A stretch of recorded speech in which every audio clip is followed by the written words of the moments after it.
Ladies and gentlemen, it is almost a momentous day. It is an opening band of a momentous day.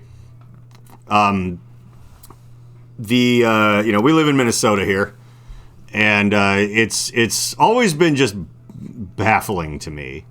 Like, yes, we are a glorious, glorious blue state. We are, as I like to say, the shining sapphire in the turban of the North, or whatever. I always like to think about the Sultan from Aladdin had the really cool blue. Like, that's us. If he was a map, that would be where we are. There, right in the middle. And if he had a red turban, that would, that would be perfect. But it wasn't. But it doesn't matter. Just saying things like that make me sound more historically important than I really am. It's like, Minnesota, the shining sapphire of the North. Like we're in Game of Thrones. I don't know. Life's boring. You got to make it fun by playing pretend. But very strange that, we're so late to the legalized recreational marijuana game. Like, it's almost odd that places like Michigan...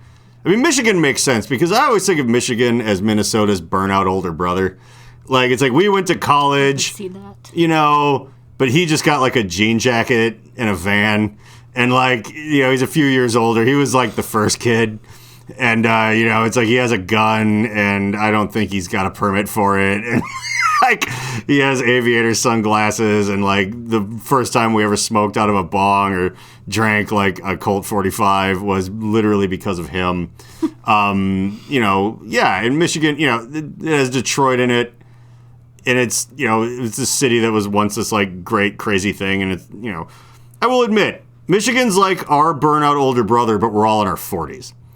Where Minnesota's like, oh, yeah, no, we lost some industries or whatever, but, like, there's so much, like, tech and all these retail places that almost disappeared kind of, like, came back with a vengeance.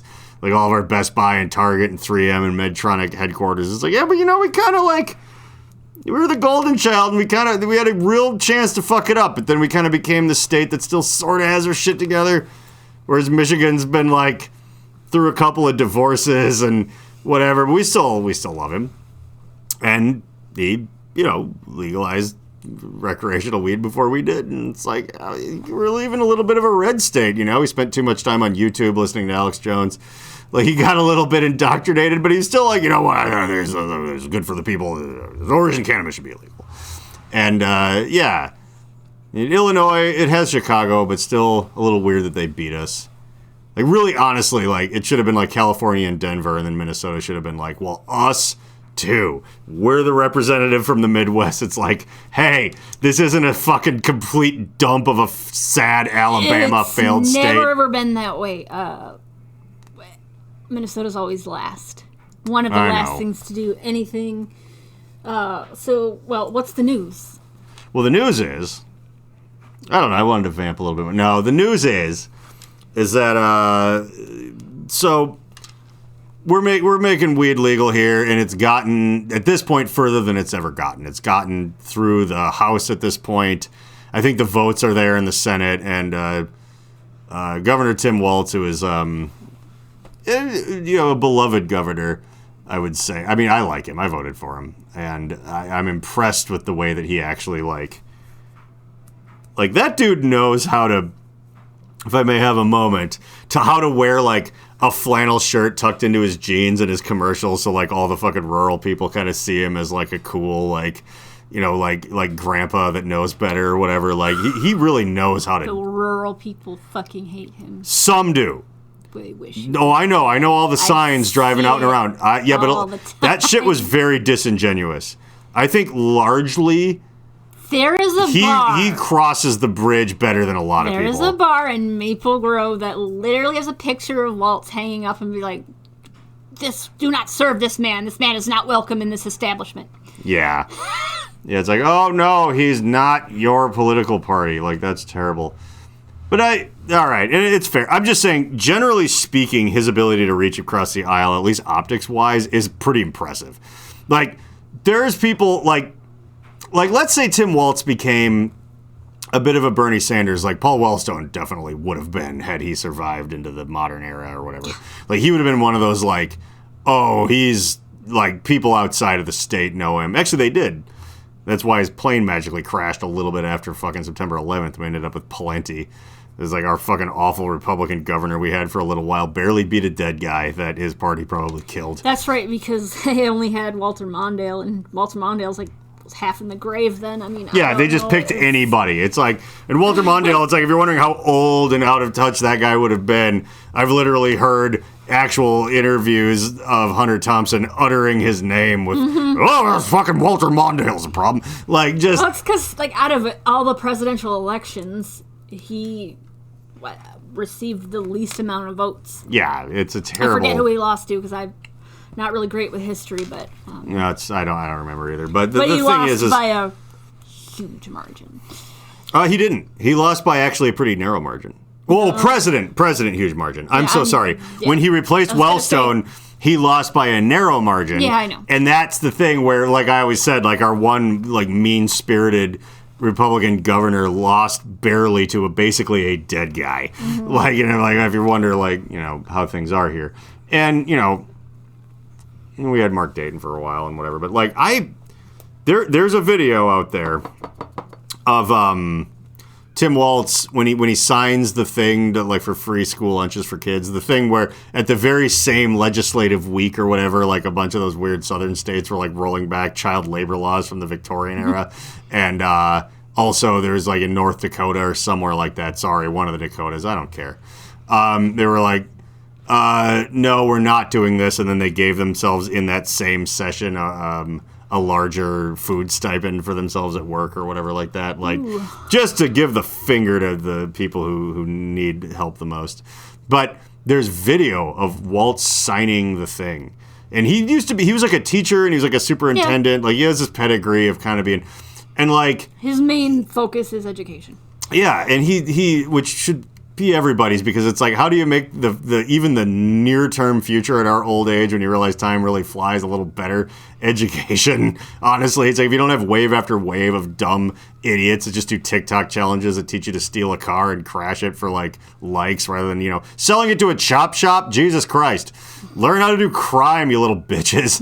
But like, yeah, there's like kids and stuff around him, and he signs it, and he's like wiping away, like, I could tell, for real proud old guy tears, because he's like making people's lives. I missed it up a little bit. Like, he is a Mr. Rogersy guy. He kind of has just the slightest, ever so slightest resemblance to your dad, and that's kind of why I like him too. A little bit, yeah. Just a tad. My dad in a few more years, maybe. Yeah. Yeah, I'm not saying they look alike. There's just some like resemblance there. I don't know, like, kind of. I just like put my finger on what exactly it is. Like, even if it turned out that he was the most evil man in the world, I feel that like the optics of signing that thing and like hugging kids and crying was so genuine that like everybody like on the internet in the comments was like, I fucking teared up watching this. Like, there's not a lot of high-level politicians where that ever happens. You think if fucking Trump Jr. gets elected to some bullshit thing, like, anyone's gonna cry a little bit when he, like, signs the executive order to, like, make sure everyone who's a trans person goes on a registry? They're like, oh, I'm proud to be an American. Seriously, and the weirdos in dresses are gonna get in trouble. Like, you're just gonna go, good. But they're gonna have tears of good. They're not gonna cry. They're not going to cry. I had a conversation with someone. Fix Jesus? No, it'll be fake. It'll be, you know, when people like cry when, you know, it's Kim Jong-un's birthday, because if they don't, they're going to get a bayonet in their throat. Like, that's going to be the kind of tears. Like, you're going to be like, oh, God. Because they're all like, everyone like that. They're just lack of empathy. They're just like, they just don't want anyone else in their family or any of their paranoid delusions that they think are watching them to think that they're anything other than the kind of person that would cry when Jesus' will to say, you can't have drag shows is finally done while people starve to death. Good for you. Those aren't real tears. The real tears are like, he's gonna help, you know, Tim Walz is gonna help the children.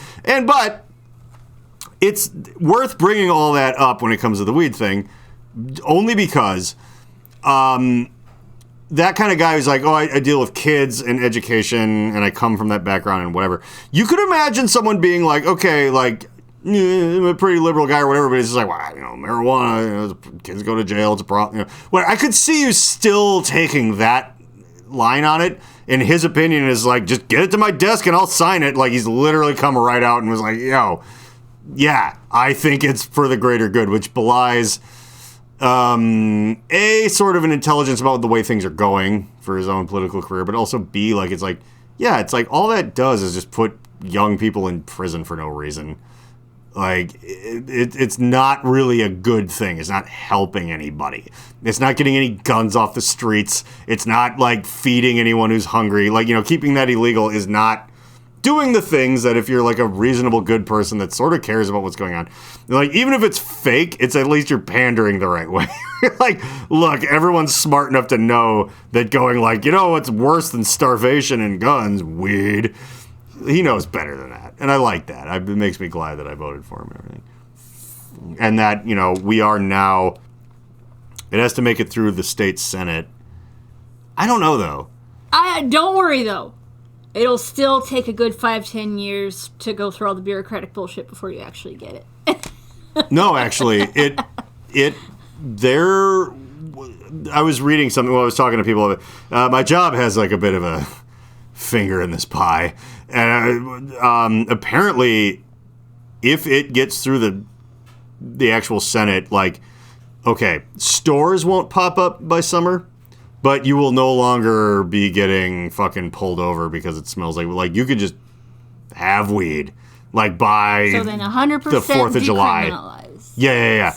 And then it's like the bureaucratic stuff is like, okay, now there's permits and very true, because that's like a wild and crazy process. And also written into the bill is very much a like expungement thing. Like, they're doing it the right way. Like, the taxes are going to be on it, are going to be super low on it for the one reason. They're like, well, the tax money is the sweetest plum. It's like, no, that's to fucking railroad the goddamn black market out of business, because they know that. But this is a very intelligently written thing, and I'm so glad that all it takes is it's like partisan politics, am I right? Like, yeah, okay. Well, and as long as none of the red guys are in the way, this very smart piece of legislature will just completely go through.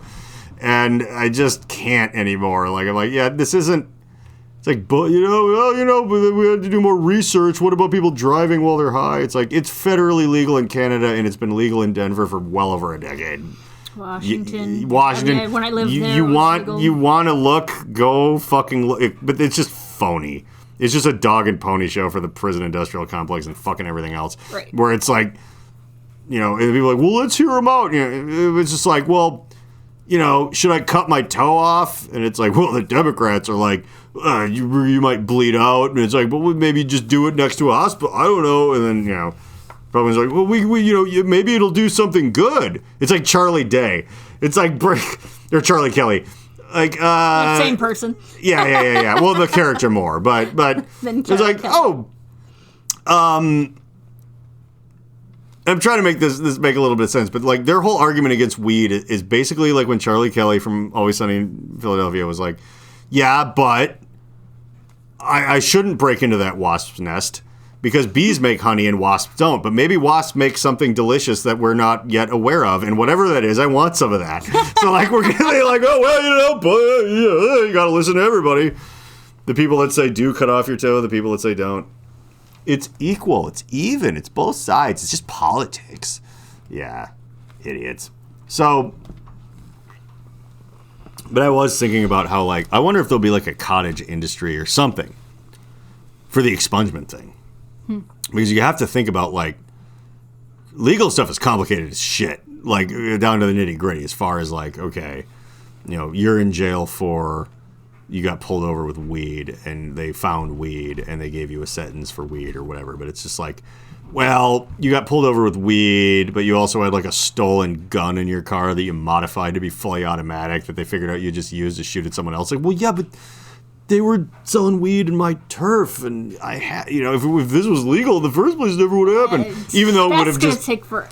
That shit, just the reduced sentencing. It's gonna be like you're gonna have to find a way to go in there and just take the weed parts out, and that is just like, hey, kids, look, I know that like going to college is a confusing thing. Mostly the cost, but then also the other thing that I don't think people are talking nearly enough about is like,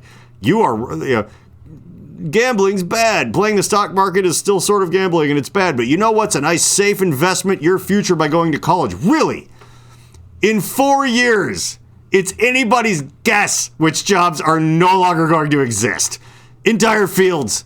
Like, it's fucking bullshit. Like, and that's a whole other podcast about college and shit. But like, what I can say right now is if you're sitting there wondering and you're listening to my podcast, which means you're already fucked. But if you are wondering what might not be automated and what might be relevant, if you live in Minnesota, perhaps try to like get into like, lawyers a lot. Paralegal? It's a couple years. You can do it.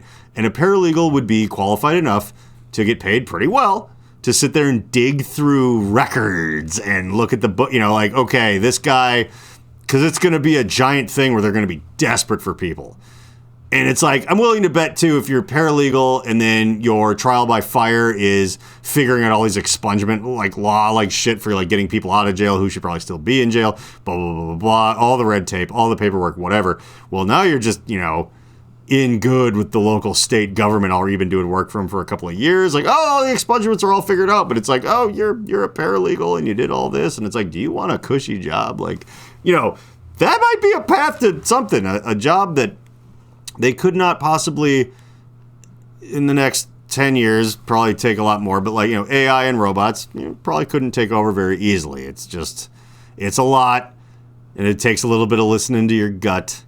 It's one of the reasons why, yes, like I'm a design director guy for a place, but my job is so complicated and weird that it's like today I was helping someone figure out the legality of getting like an electronic sign manufactured to put on in their what am I trying to say? One of the franchises of one of our stores. And I was dealing with like the sign company and helping bridge the gap between the building's landlord, the guy that's renting that owns the franchise store, and the people manufacturing, trying to get the permits in order and stuff. And I'm like, that's how I know that despite the fact that I'm an artist, I fell ass backwards into this thing where, lucky for my employers, that I am not a 25-year-old U of M graduate that only knows how to use Photoshop or whatever. It's like, oh yeah, I can also, like, I'm an old man and I can do business. I've never had as much of an opportunity to do that in my life as a weird art freelancer, but no, I can fucking hang. Like, I got a new roof and siding, and I only paid a couple grand for it by working with the insurance companies and things. I'm an adult. I can make it happen. And so I know thereby that I'm pretty good. I'm 90% artist, but there's also a little bit of that, like, business jerk, like, in my blood where they're like, we'll gladly pay you more if you can take on some of this responsibility. And I'm like, I'll take your fucking money, and this is a breeze. But, that being the case, it's very unpredictable what will get taken over by AI and robots and whatever. And so people are like, oh, you're a design guy, huh? Well, they're making pizza commercials out of AI like already. Like, and I sent you that thing. I'm pretty, yeah. And the pizza spot or whatever the fuck it is, it's terrifying. Is it as good as my Another One Bites the Crust video where I fucking made it seem like Queen did a Pizza Hut commercial in the 80s without using any AI? Debatable. But I think the people that will lose their positions the most quickly are just shitlords. Like, if all I did was put funny things on YouTube, yeah, maybe I'd be out of a job soon. But, if you get, whatever the lowest level, it's like what's the stratum with, like, nurses and stuff? There's RN, there's nurse, LPN. First thing is CNP, which is Certified Nurse Practitioner. Yes. Wait, no, that's no. I thought practitioner was the lower. No, that's not the lowest. I'm thinking of CNA. I'm sorry, that is a Certified Nursing Assistant. Okay. And that doesn't require much schooling at all. Then it's LPN, RN. Then it's Nurse Practitioner. Yeah. And then you can even go be a physician's assistant, which is similar to a nurse practitioner, but is slightly more schooling. So, I don't know if this is going to work for most people, but whatever. Like, the CNA version of the legal profession could probably get you in to the sweeping, just people having to throw bodies at something, and it's the kind of thing that, like, as it stands right now, throwing it at robots, you still need people to deal with the robot. It's just not there yet. It'll get there. And it's wild. And it's weird. And one of the reasons I want to talk about this is my wife and Meredith and I went to go see Renfield at the Rosedale Theater, which I don't recommend the Rosedale Theater. I do recommend Renfield. Yeah, Rosedale Theater's kind of meh. It kind of sucks. Like, the Mall of America Theater with, like, booze and nicer seats and everything, even the Southdale AMC has a bar in it, and I think nicer seats. And I don't know what the fuck was going on, but I thought, like, malls and movie theaters were dying, and I've never just been more, like, crowded with fucking people. Very busy.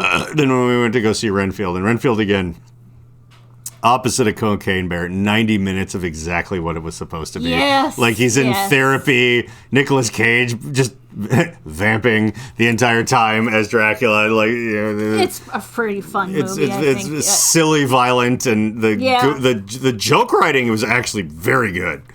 Like, all the time, he's like, shut the fuck up, Kyle. Like, it had some Step Brothers level. Like, oh, this is like, who did this? This is fun.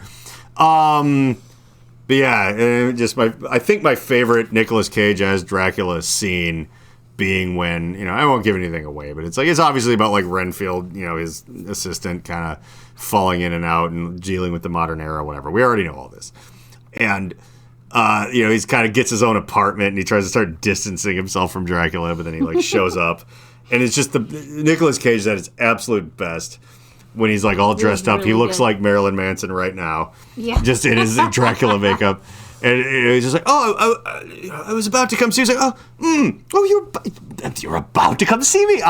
Well, that's good. Like, it's so sarcastic and, like, it's a great movie. But also we had to run to Snake Discovery to get frozen rats for our Nicaraguan boa constrictor Juniper. And she eats, like, full-grown pet rats that people would have. Basically, I mean, they're feeders, but it's almost depressing, but it's also amazing to watch this monster eat these things. In Snake Discovery, we like to support them. And right by Snake Discovery is my favorite Asian fusion restaurant that there is. It's in this... I was very impressed with the quality of food. It's called Bamboo, spelled with a U, and they defy everything because they have a multinational menu. And if you ever watch Thai, Chinese, Japanese, and Vietnamese. They have sushi and just Chinese food and just fucking whatever. Yeah, and it's all good. All of it is great. You guys did Chinese. I did pho, so I did Vietnamese. No, I just pick. It was actually very good. Very, very tasty broth. Yeah, their sushi's no joke. Like, everything. And, like, yeah, normally, if you're a bit of a restaurateur, at the very least, have watched Gordon Ramsay on the telly, you know that a lot of the times when he goes in to fix a restaurant that's fucking up, their menu's too big. That's like a big thing. It's like, learn to do 9 things and learn to do them better than anyone else. Don't have 50 fucking things. And these guys completely defy that. Yeah. Like, it's like, this is just great. Like, I would recommend, honestly, like, looking at the menu before you go. It's a lot to choose. Kind of have an idea of what you want. Otherwise, you're going to be like, whoa. There's a little bit of option paralysis, but the beauty is you could basically throw a dart at the menu. None of it's going to be bad. That's... You know, if you're like, I've been there once. I got to try their other types of cuisine, but I mean, I've tried a bunch of things. I mean, just like the chicken, anything. The meat is, like, really good. Like, it's not old and fucked up. Like, it's impressive what they do. And it's in a strip mall with, like, one of the most, like, grungy goddamn dollar trees I've ever seen in my life, and I've seen a lot. Really? I thought that was pretty average. Smokedale, which is, like, I guess not out of business yet, but a bit of a competitor to the thing that I work for, and I've heard a lot of things about the complaints from teenage girls against the owner of that. And, you know, the letters are, like, hanging off like a Simpsons episode about a monorail, and I'm sure there's, you know, every good reason to go in there. But, yeah, Bamboo's amazing. B-A-M, it's instead of 2 O's, it's a U. If you're in Oakdale, Maplewood, Oakdale border. If you're going to Snake Discovery, a lot of people, you know, they're huge. Their internet reach is unbelievable. And you're doing it, you can go spend $10, you can go in their zoo and see all their, like, giant, like, reticulated pythons and their alligator rex, and then go like, let's go and get some Asian food. It'll be the best in your life. And then go to the Hideaway and get a bunch of basically legal drugs that somehow are possible from there, or a really cool glass piece. Whatever. And it's a nice little, like, it's a little far, not far away, but it's a little bit of a jaunt from where my house is. But it's worth the trip because you can go to a few different things there and it's fun. But anyway, the reason I bring up Bamboo, they're not paying me, they're not a sponsor. It would be great if they were. I love the head waiter guy who you saw. He's basically always there. I do believe he's at least one of the owners. He's part of the family. The only white guy? No, not the only white guy. That guy's an employee. The Asian dude. The dude that looked a little like, but definitely sounded like Dr. Ken Jeong, especially when he was yelling at the dude about the robot. Oh. We'll get to the robot. He's like, hey! Like, imagine Dr. Ken screaming at some dude, bro, for threatening his restaurant robot, and you'll know what I got to see in real life a few days ago. But, yeah, here's the reason I bring up Bamboo as far as all the job stuff, where I encourage you children watching this show while I smoke and drink to get a paralegal degree or whatever the fuck it is technically called. Or going into nursing or behavioral health. Yeah. Blah, blah, blah, blah. Anyway, right. Robots? No, get into law. But here's the thing. There was a robot server there. It was like being on fucking Jabba the Hutt's barge. Yeah, that was funny, because y'all knew that, and you knew it was going to be my first time there, and you're like, oh, by the way, I forgot. There's a robot. I had not seen the robot in person previously. I'd only, we had gone there a bunch, and then we're like, oh, look, this restaurant we love is getting mentioned in this online article about how they have a server robot or whatever. And it's from this company called, like, Keenan or something. I looked them up. I was looking up the prices, what the robots cost. And because I want my boss to get robots involved in some of the things we're doing, and I'll get into that in a second. And I think it'll be a soft touch. But, yeah, it's like this white, fancy robot. It has, like, a LED thing with, like, it makes eye expressions and stuff. And it kind of has, like, trays built into the center of it. And it drives around. It somehow, like a Roomba or whatever, has, like mapped out. It knows not to bump into people. It knows, table 2, table 8, blah, blah, blah. It knows all that.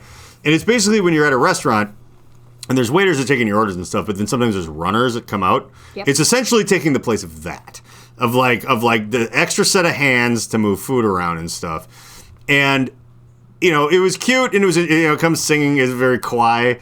It comes singing a little song. It's kind of like, it's like the ice cream truck, when you hear it, and you're like, oh, there it is. Like, oh, here comes the robot. And it was kind of busy when we were in there, which is good. I wish them every success. But they can afford a robot like that. Yeah, well, I'm sure they're doing all right. You get into any kind of business thing, it's like something that costs like maybe like $15,000 is like, it's like, oh, the thing that makes the fucking smoothies cost 3 times that.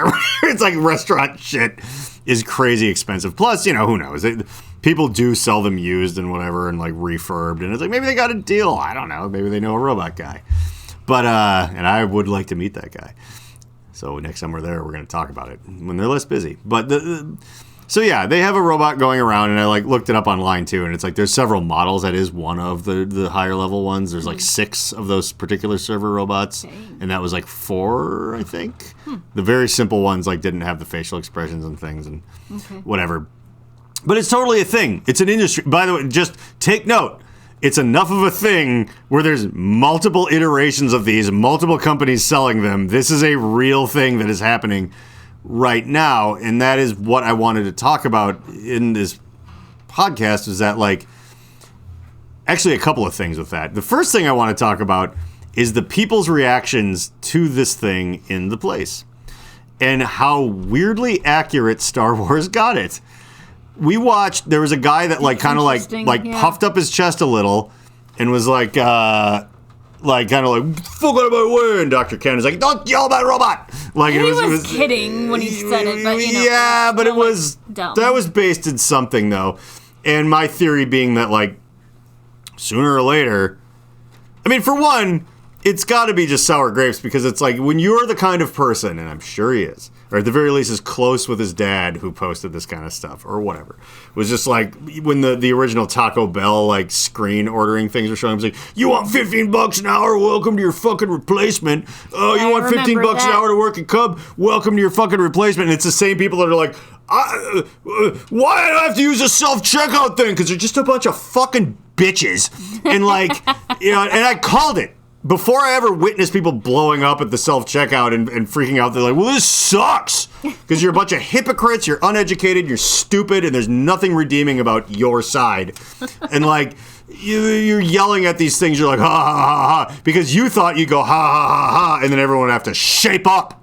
You blow your gym teacher whistle and threaten him with being grounded. You got to toughen up. It's real. And then you bitch and you bitch and you bitch, and they didn't come back, and now you have to talk to a robot, and you hate it because you're stupid. Well, fuck you. Like, that's where this went. You tell him, John. This is one of my favorite sour grapes long games that I've ever been involved with. I put a thing on, it was like 2009, it was on MySpace. I was like mocking, it's like, do you realize everyone posting this meme about the like fucking touchscreen McDonald's ordering thing? It's like, oh, you think your job is safe?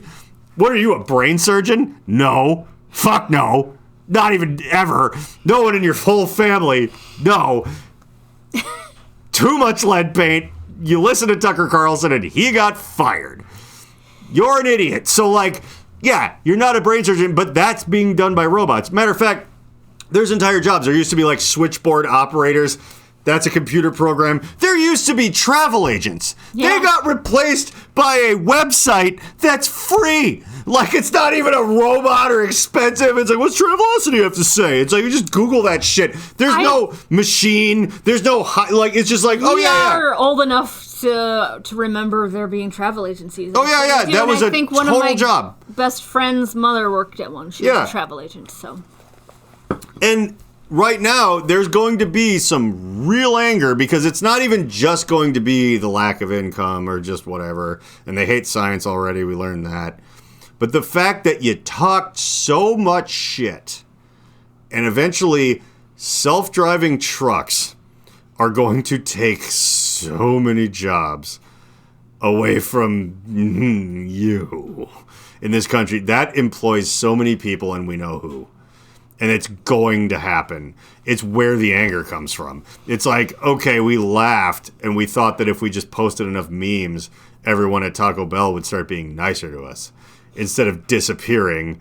And then now you have to use a touch screen and you have to have your grandkids help you set up your Gmail account. And it's like, and now you got to do it at Taco Bell. Your life is a fucking hellish nightmare. And now your kids are going to be asking you for money because they're 51 and they just lost their truck driving job to an automated thing that just goes on rails or roads or whatever like that. It's like you talk so much shit about minimum wage employees, not understanding that anything involving in shipping or vehicular delivery or whatever is one of the more easily automated things. The waiter at the restaurant's harder to do. It has to get around the tables. It has to avoid kids sneezing all over the food. It has to come up and like be like, you know, hey, well, we brought you your food. Like, by the way, was the best thing I've ever seen in my life. So we're sitting at the table, and this like kid comes up out of nowhere. Just to straight up come up and cough in John's face, like one of those nasty, really phlegmy wet coughs. Oh, yeah. And then just turns around and goes back to sit down, just directly in your face. It was like that combination of someone who is like wandering around loose, which should never have happened, interested in me, but also has like no training from their just like... I don't even know if they're interested in you. I think the kid just No, she came right up and looked at me. Like, it and was then like... this was like, it was like, just... No, it was like someone just like raised by someone who's like got, would have probably been more suited to live in a third world country, but they're here and they had a kid and there was no dude there, I noticed. And so, of course, that kid's just what it is. It just like walks up to me and just kind of like, oh, I want to gawk at you. Just like in my face. And I told, my favorite thing was like, can you go fuck yourself? Like, I love talking to kids like they're people because it scares them and their parents, except for smart kids who are just like, someone's finally not baby talking at me. So it's like, it really like helps arrange things. It's nice. It was truly comical though, and your reaction of just like, thanks. Yeah. I don't know exactly what you said. But it's like, hey, could you not Bill do Murray. that? Like, Yeah. It's like, imagine Bill Murray just yelling at somebody, like, but like without breaking into a full blown yell. Like, that's what I did. Yeah, it was pretty calm. I was surprised at how cool you kept. If the kid, like, whoa. The thing that I figured out is that, like, I know germs can fly, but they were far, like, if they coughed on me close enough for me to reach their throat, we probably wouldn't have ended up being able to eat there. Like, I've back when I worked at the garage, I lifted up like relatively heavy, but still younger than me. There were teenage dudes that would work there by the throat like I was Darth Vader in fucking episode 4. Like, that kid would have gotten, like, shoved and fallen down, and then they would have been like, why'd you do that? And, like, it's like, well, fuck you. You're a chemical weapon at this point. Stand your ground. That kid was honestly, like, 4, though, so it's like, I don't know how... Well, they'll never do it again after that. Like, that's the thing. If an adult had done it, they would have gotten shot, but, like, the kid shoved. So, count your blessings. You don't know where this goes. But, yeah. I'm so glad I had my menu in my hand. I think I had it up so, like... Build up barricade against the fucking just unsupervised children. Which is beautiful, too, because, like, a while ago, and I went and did Monday Night Comedy, like, I tried out my bit about how, like, I never really cared about, like, all I wanted to do is what I love in life. I didn't really care about money until, like, I realized, like, my one outing I can afford is an all-you-can-eat sushi restaurant that... on either side of me, they seat a family of 5 that has like 3 children, and then a family of 6 that's only children, and they're all coughing on me. And I just want to be able to. I want country club money now, where it's like, oh, there's kids, but they're in a suit and tie, and they're staring at the fucking floor, counting the minutes in silence until they can go home. That stand-up though started on this podcast because we were talking about country clubs, because it was maybe way back. Might have been when we were calling the fucking the Freedom Zone, September 11th Party House, whatever the hell that was. That thing was real. Yeah, that really. And they answered really the phone. Yeah, and we do need to do more crank calls on here. But my point is sidetracked as we may have been. So there's a robot in that restaurant, and it was going around. And there's 2 separate things I wanted to kind of bring up about that. One was everyone's reactions. And I was bringing up the people being angry about their truck driving jobs getting taken or whatever, the aggression that dude took out. You know that that's only going to get worse. As there are robots that are like a combination of like that thing and Siri that are like more and more and more adept at kind of being an intermediary. Like, you go to a hotel lobby and you're dealing with a robot. Like, it might be a humanoid thing that shows you where you're going, and it's like, that's not a job that a person needs to be fucking doing anymore. There might be like one person that comes out of the back away from the other shit, the administrative shit they're doing, when the robot can't. He's like, I will need to ask my superior. But it's like, that's the thing. There's a manager, and instead of a few employees, there's a manager and a few robots.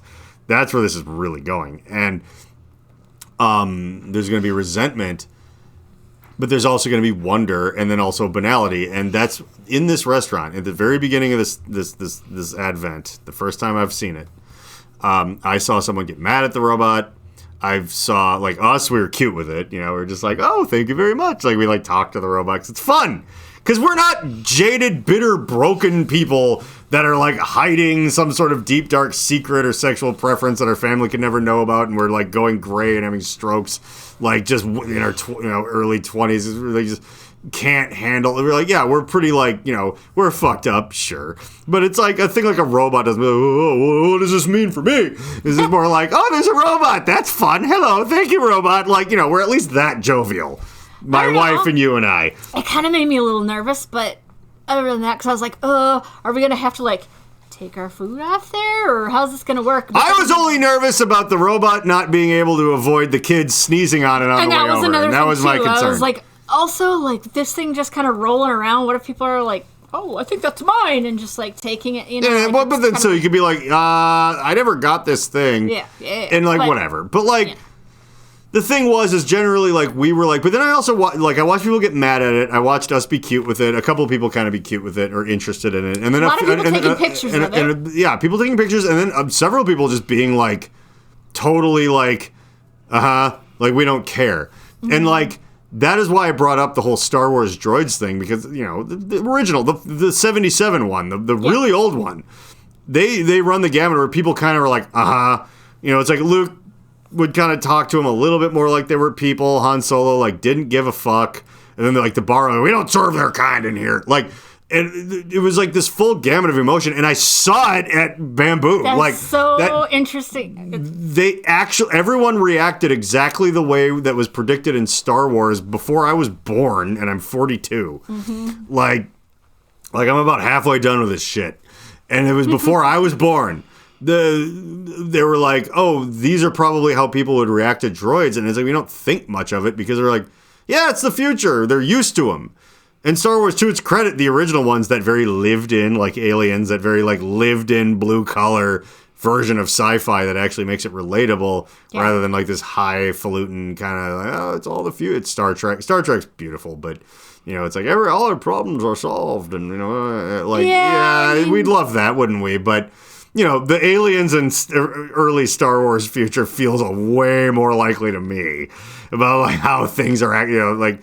All they are in Alien is like space truckers looking for junk and shit, like wearing like flannel shirts and like not like cool spacesuits with insignias. Like, it's very lived in, very accurate to our times, very the same thing extrapolated. And I had as an addendum real quick, I was telling my parents about this. I saw them the other day. And because I saw Alexis's parents, they went to Portugal.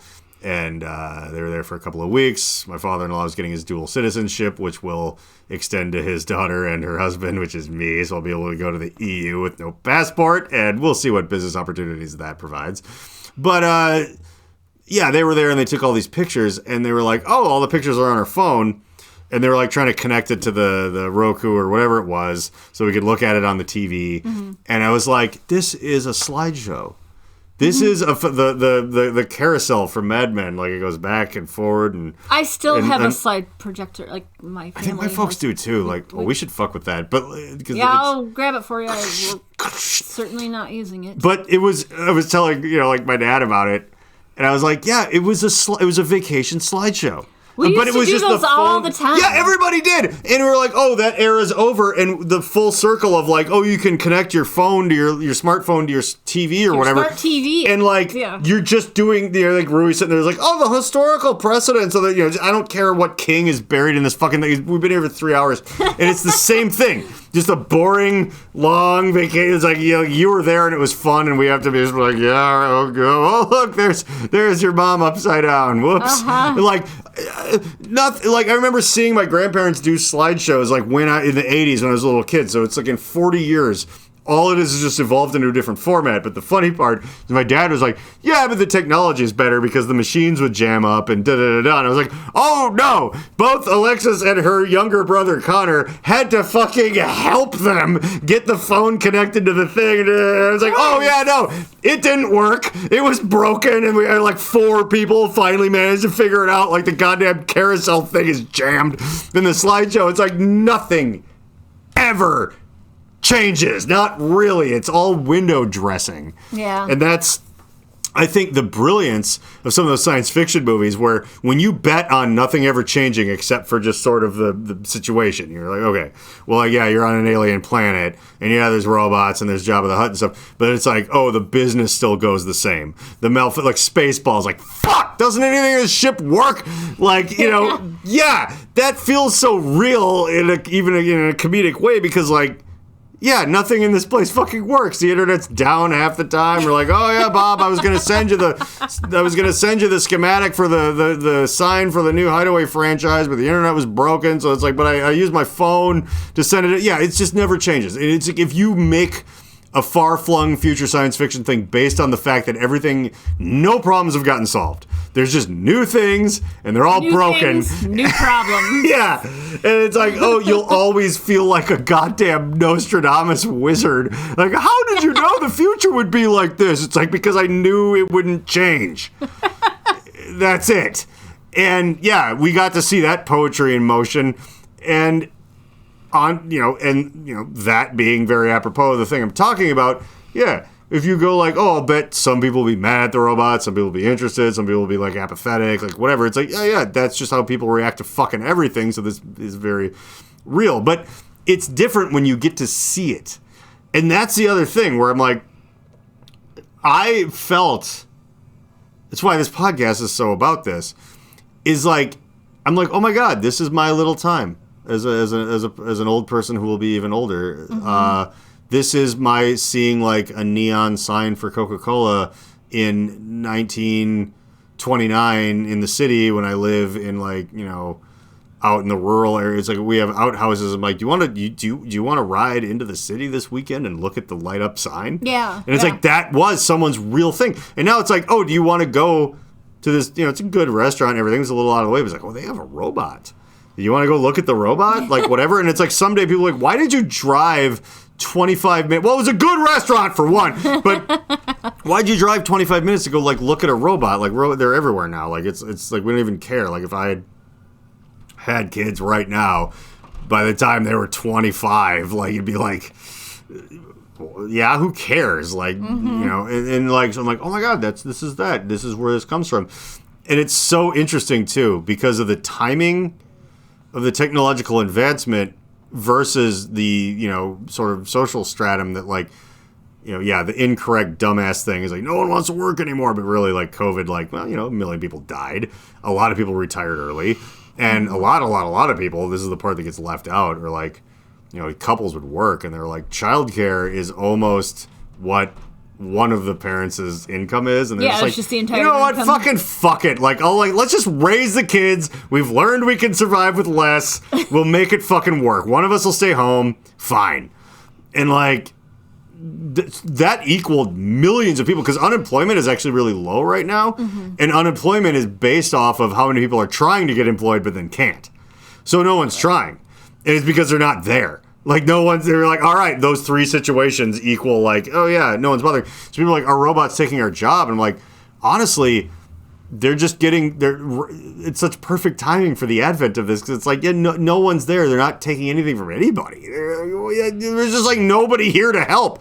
And honestly, the other human employees and stuff, this might sound, if you don't analyze it well enough, like, fucking boss man capitalist propaganda or whatever, but no, it's helping the humans that are there because they're overworked because there's like no one there. So like having like an extra pair of hands that's automated, it ain't hurting them none because it's filling a role that was always going to be empty, and it's just making it a little less goddamn terrible. Yeah, so the sushi chefs can actually stay sushi chefs. They don't have to and run not have shit to, out. Like, yeah, exactly. Yeah.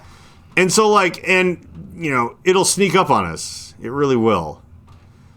And, I don't know whether or not this makes it more likely that we'll get our shit in order to have a UBI when way, way bigger jobs go away, or if it'll make it like more that our pants are down because we get a little too comfortable with it when it starts getting way out of control. Like, I don't know. Like, the people that are in charge of everything are too, again, like most of the decision makers in our country have their grandkids helping them set up their Gmail account. And they're just like, well, hey, have you noticed that the TikTok algorithm, like they don't put car thievery, they won't allow that in China, but that Chinese company will absolutely allow that to float right to the top here, even though they like ban videos if you talk about crime, except for those, just to like, it's like a modern espionage, whatever. Like, and how do I know they're doing this? It's because it's what I would do. Whatever. And you guys don't fucking understand this at all because in China, if there's a tech-savvy guy with a face tattoo and a purple mohawk, they'll hire him in a second because he knows what he's doing. And here it's like, well, I didn't have a good handshake. And then like, well, let's have this fucking old idiot just be like, yeah, I know about fucking algorithms. Luckily that's changing a little bit. A little. But it's, the still. A little, but we're feeling. Still there, obviously. Feeling the pinch from that. And of the Ludditism and the fucking weird old school boys club dumb golf course shit that just still runs everything. Whereas like other places are like, do you know how to fucking undermine America? Yeah. Do you know how to code to do that? Uh-huh. Do you have job? Even though I have a thing that says fuck you tattooed on my forehead, it's like, who we say? We say fuck you to America. Like that's like they don't care. And so, yeah, our bullshit. But Jesus wouldn't like it. Well, cool. Now robots are going to kill you. Like, I don't know. But, yeah, it was like this moon landing moment for me at this restaurant. I was just like, oh, yeah, this is like where the tide weirdly turns. And, like, how actually... And here's me. I mean, I'm just hoping, but where my intellectual elitism like pays off because like automating, I'm a versatile guy. If anything, it'll be like could we hire someone that can handle dealing with the robot because that's what's gonna happen. Is it's not gonna even be like oh, are you a high-level, high-functioning tech person? It's like, are you okay with AI-generated things and dealing with robots and stuff? And it's like, everyone that's cool with that is going to have a big advantage. Like, even people who are perhaps more useful, but they sit there bitterly going, well, they shouldn't be. They shouldn't. If you're saying that, it's going to say they shouldn't on your fucking tombstone. Like, it's like, yeah, but they're gonna. So what are you going to fucking do about it? Like, for the sake of time, was there anything you wanted to bring up about your job in Robot? Or were well, you done with that? in a slight way.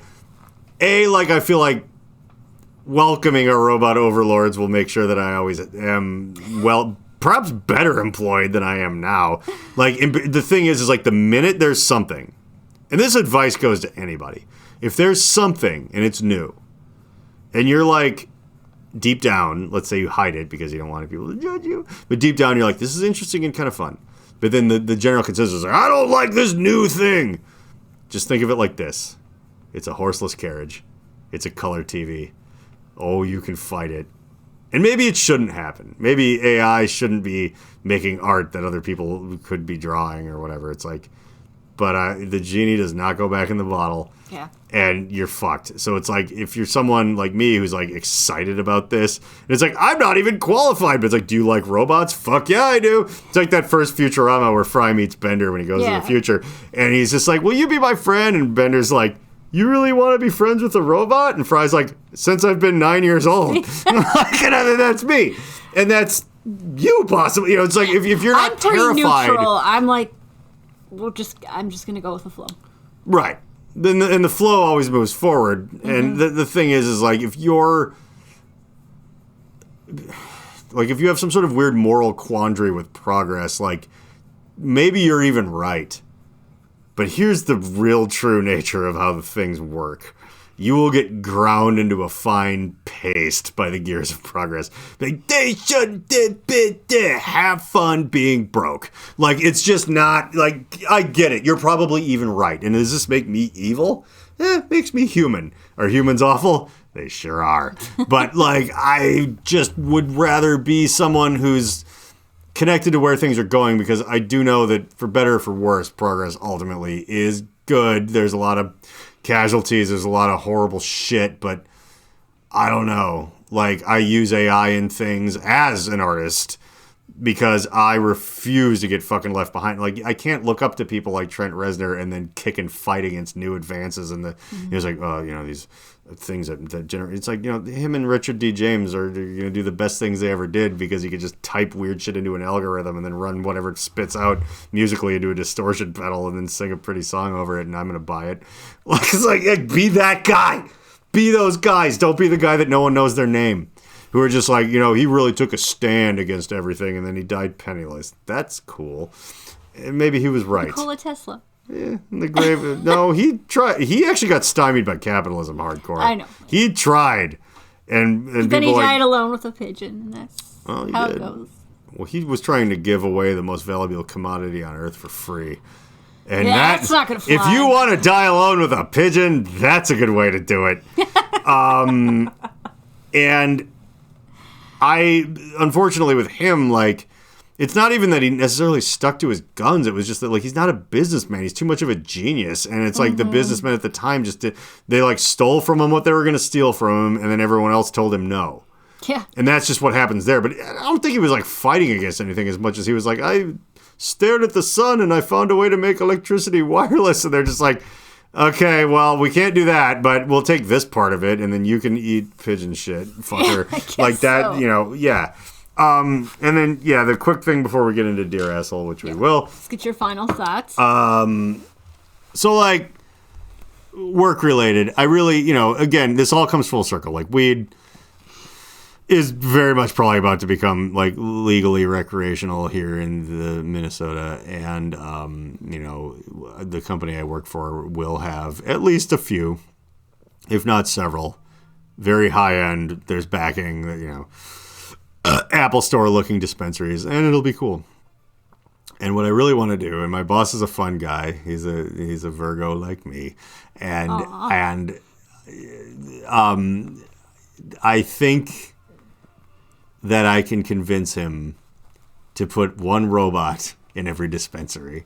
And I want this to happen so badly. And I think it's actually a good idea. It's not just like a funny thing for me. That would be a wonderful gimmick that would get people in the door. That's like number one gimmick, because eventually they're going to be everywhere, but they're not quite yet. No, so it's like these really big, nice, white, glowing dispensary things have a robot that brings around free samples of 5 milligram gummies and whatever. But then also he's like big on security and stuff. So it's like, oh, it could have like facial recognition. And it's just like, oh, you've been in here before. It's like, keep an eye on this guy.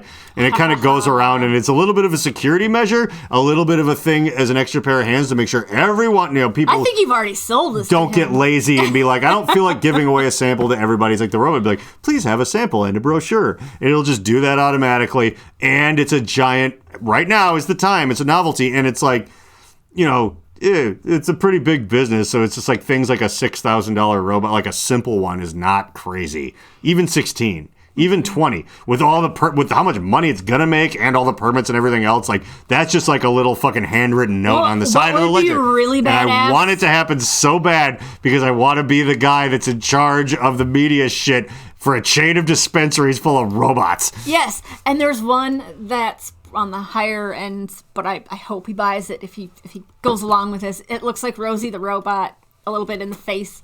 Yeah. From the Jetsons cartoon. I'm sure anyone who's listening is old enough to remember. Maybe. Very much, yeah. It very much feels like that. Just the futuristic bent. The like, every fucking dickhead's gonna have a dispensary, or as my boss literally says, every fucking douchebag, because they're making it so that like, it's good, but it's like outside companies aren't gonna be able to come in here. It's very regulated. They're gonna make it easy to get a thing compared to a lot of other places, but then it's going to be like, yeah, but then you can only have like one per city. So no, they're doing a lot of antitrust, anti-monopoly shit. It's very smart because in Washington, it's very oversaturated with dispensaries and recreational shops. Like there's literally like one across the street from each other, so it's like a oversaturated market. And some don't do as well. Then you have to like price. Well, the other thing I was saying as a friend, saying with a friend at work, is that like everything should work like this. We just missed our chance. Like the whole trickle down economics lie. Like the thing is that like the money, it gets made and it just goes away. It just goes to Amazon headquarters. It's not like a person owns a local business and they make a bunch of money and then they spend it in the local area and everybody benefits. It's like one of the big problems with it. It's like there's so much money in this country, but it all goes away. It all goes away, and it trickles down in the form of Walmart minimum wage. Like, it doesn't come back. Not really. Not at all. And it would be fucking dope. And I was talking to Chris Exhale about how there is, like, a city somewhere in northern Minnesota where there's, like, a complete, like, it's a big touristy spot. I forget what it is, but there's rules about it. There's, like, no Walmarts there. There's no anything. Like, everything, you have to live there to own any kind of business. It's like, that's and cool. Everything in there apparently is awesome. Like, it's just like, it's so nice here. Because it's like the people that you see are the people that you pay them, and then they live there, and then they spend the money there. And so everything's all built up and nice, and all the municipal, like the city, like the streets are nicer. Like, just everything. Like, it's fucking crazy how it is when you're not just this, like, fucking tumor getting, like, the goo extracted out of it by a giant dune centipede that just goes somewhere else. And it's like, this place is like a rotten shithole. Like, well, yeah. It's like people build things, they go to work every day, 40, 50 hours, 70 hours a week, whatever the fuck. They do shit all the time, and they generate all this stuff, and it just goes away. It just goes to, like, some 3 rich guys somewhere else, and it's like, well, you're saying that's bad, you fucking commie? Yeah, you idiot. Like, it's antithetical to the way everything in history has worked forever, right up until things started to suck. Like, of course it is. It's like, the Roman emperor gets everything. It's like, but we live in Greece. It's like, he gets all the money. Wars have been fought over this, And it's like, okay, well, we can't have it with everything, but at the very least, the fucking marijuana industry will run the way where you have to be here. You have to blah, blah, blah, blah. But I do like working for a company that has tons of money and is already deeply invested in it. So out of this very good, pure, wonderful thing, we will be the evil, tyrannical thing that everyone complains about. And I love that. So, there's going to be robots. We did the competitive asshole. So we're going to read a page on a Dear Asshole. I'm not going to explain it. The hotel maid. That was so bad. That was real. That was one of the worst ones. Is this 2 pages? Shitty. No, it's just one. Oh, it feels so much. There you go. Fold it over. Oh, here we go. Here's a nice banal, dumb, boring complaint that really says, I have nothing going on in my life. I have no robot selling me weed. I'm a boring piece of shit. Here we go, then. Dear Asshole with the holiday decorations up all year. Oh, God, that would so be me. I just always wanted to own a house where I would just have, like, flamingos and you want Pee-wee's Big Adventures house. That's what you all want. That shit just, like, fucking up my yard and then fucking up the resale value of your house because I don't care. I want all that garbage in my yard. By the way, so I'm that asshole. Speaking of fucking up the retail value, was funny. I was joking about something, and one of the younger glassblowers where I work said that he actually has sat in an inflatable kiddie pool in his underwear, eating like a hot dog and drinking beer in his front yard, and got everybody yelled at, got complained about like Homer Simpson, and he was like, "Go to hell!" And I was like, "Fucking that shit gets complained about, but the idiots that just have like 50,000 like dead cars in their like lot don't get yelled at, like." Yeah, there's so many things. Anyway, but shout out to Ty. He went to high school with my wife. They're the same age, and he likes to drink beer and eat hot dogs in the kiddie pool in his underwear. And someday I'd like to join him. Yeah, Dear Asshole with the holiday decorations up all year. It's the 12 days of Christmas, not the 12 months of Christmas. Ooh. Oh, God. So right away, too, they say holiday, but they mean Christmas. It's like, maybe you keep your Thanksgiving decorations up all year. And do you dare complain about the people with the Halloween decorations up all year? Do you want to end up being one of those decorations next year? Yeah, keep your fucking mouth shut. Nice. Gomez Adams gonna fucking build you into a fucking brick wall. All right, so get that obnoxious blinking Santa off your roof. It's spring. Your wreath died weeks ago, and your manger's been taken over by a family of raccoons. That's kind of funny. I like that. But I also like the raccoons living in the manger. Yeah. I'm never moving it. No. And I'm going to leave black puddles of jack-o'-lanterns surrounded by flies until the 4th of fucking July because of your bitch ass. All right.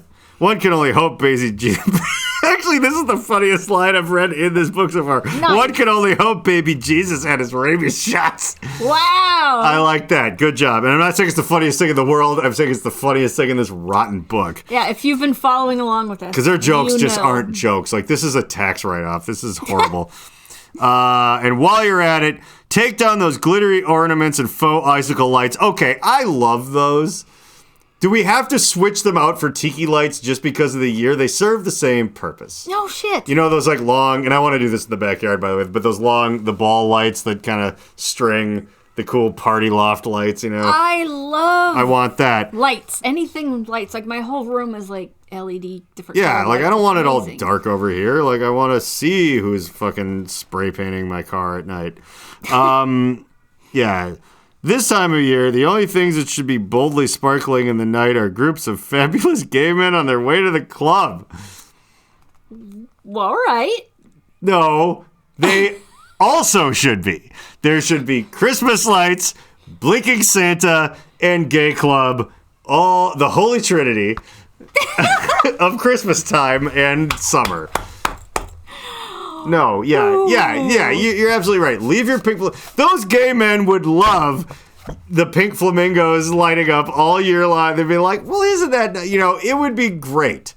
I want to see Hawaiian shirts, pink flamingos, Christmas lights in fucking July, goddamn strings of tiki lights over your backyard bar you've made. Yeah, pinwheels, gnomes. Yeah, gnomes that light up. Mushrooms, those solar-powered things along your sidewalk. Yeah. Your solar panels, laser beams. Like... I don't know, like... The thing where the cardboard cutout of the old lady bent over working in the garden where Bloomer's underwear is sticking out. All of it. That's been my dream. And we've talked about the little this, library like, where people can go... way back when we were, like, young. We talk about, we were living in the Burnsville house. Yeah. I talked about, like, how much just junk. Like, every holiday, all year round, just in the yard. Yeah, I want a yard full of crap. And fucking pave over the yard with concrete and spray paint it green. Just so I can have more surface area for other things and the neighborhood kids can play basketball. Like, this, out of all of the racist and classist and terrible things that have been fucking ham-fistedly sort of made into pointless, non-funny comedy in this book, I say that this offends me the most. It's just... How dare they? Well, how dare they? And how dare they bring up fabulous gay men on their way to the club and then make fun of having, like, tacky, gaudy lawn ornaments? Like, read the room, book! Yeah. Thanks much. P.S. There's a rose bush growing out of Frosty's ass. Are roses weeds? No! It's hard to keep those... Look, if you can keep a rose bush alive... Rose bushes are while it's really up difficult. your Frosty the Snowman's butthole, like, you deserve a prize. And you just... Where is the magic and wonder gone in this, out of this world? You know, like, I know. Like, I've literally this week, I've read a book complaining about icicle lights and wonderful Christmas decorations going up during the summertime. A guy yelling at a robot because he knows that it's going to, like, pull the, like, plug on the revenue stream of all of the saddest, worst, most anti-progressive people in the entire country. Like, just for once. For once, I would love to read something that is just a jubilant celebration of all things robotic, Pink Flamingo. Yeah, I want John Waters to make one last movie. He's an older gentleman. It just has gay robots with Christmas decorations up all year fighting the patriarchy. That's amazing. And it's full of just full frontal nudity, penetration, diarrhea, horrible violence. And for the love of God, let's get Nicolas Cage in on this one. The Reverend John Wheeler podcast takes zero responsibility for the words, actions, or ideas of its host, guests, or listeners. Though the people on the screen may at times be speaking directly to you and may occasionally give you direct calls to action, neither Reverend John nor the Alchemical Cocktail Lounge are under any moral or legal obligation to answer for the potentially disastrous repercussions that may arise if you are stupid enough to actually follow the orders of a raving lunatic. Think for yourself and do whatever you want, because you're on your own. If anyone ever tries to sue this podcast, black SUVs will converge on your location in the darkness of night and you will never be seen again. Remember to like and subscribe.